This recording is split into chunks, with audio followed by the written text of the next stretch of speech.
आगामी लोकसभा निवडणुकीसाठी भाजपची विशेष रणनीती। देवेंद्र फडणवीस फेब्रुवारीपासून दररोज 3 सभा घेणार। 45 पेक्षा जास्त जागा जिंकण्याचा भाजपचा निर्धार।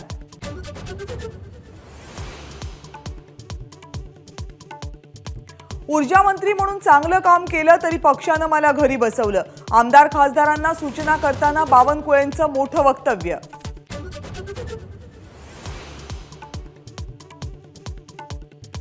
कोणतीही निवडणूक लढणार नाही, माधुरी दीक्षितचं माझा कट्ट्यावर एक्सक्लुझिव्ह वक्तव्य। राजकारणाची आवड नाही, माधुरीने केलं स्पष्ट।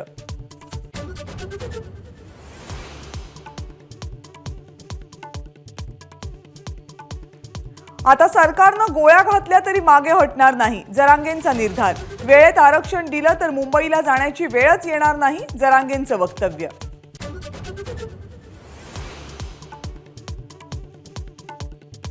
राज्य मागासवर्ग आयोगाची आज पुण्यामध्ये महत्त्वाची बैठक। आरक्षण सर्वेक्षणाच्या कामकाजाचा घेणार आढावा, तर आयोगाच्या कामकाजात हस्तक्षेप होत असल्यामुळे सदस्य चंद्रलाल मेश्राम नाराज।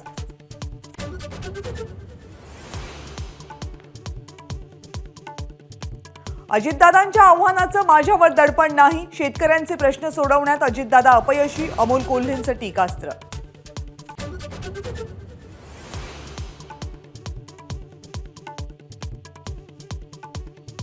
शेतकऱ्यांच्या प्रश्नांसाठी अमोल कोल्हेंच्या नेतृत्वात आक्रोश मोर्चाला सुरुवात। 30 डिसेंबरला मोर्चा पुणे जिल्हाधिकारी कार्यालयावर धडकणार।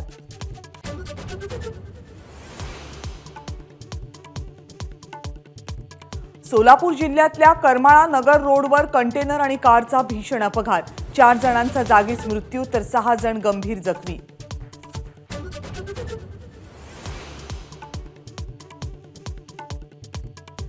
दोन वर्षांच्या मुलाला इनोवा कारनं चिरडलं, चिमुकल्याचा जागीच मृत्यू। कर्नाटकातल्या बिदरमधली घटना।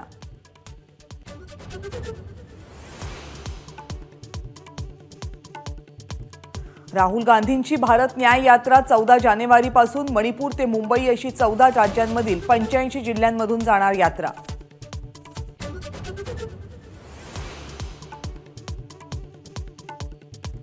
राहुल गांधींनी घेतली कुस्तीपटूंची भेट। हरियाणातल्या छारामध्ये पैलवानांशी साधला संवाद, तर राहुल गांधींची बजरंग पुनियासोबत कुस्ती।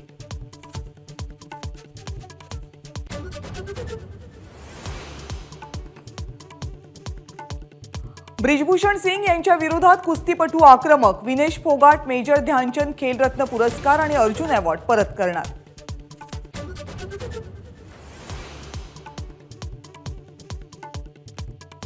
काश्मीरची अवस्था गाझासारखी होईल, फारुख अब्दुल्ला यांचं विधान। तर काश्मीर संदर्भात पाकिस्तानशी तुम्ही चर्चा का करत नाही, अब्दुल्ला यांचा मोदींना सवाल।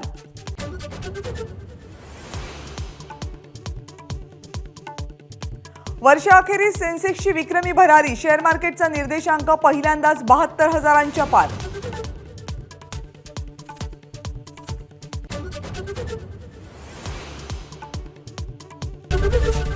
एबीपी माझा, उघडा डोळे बघा नीट।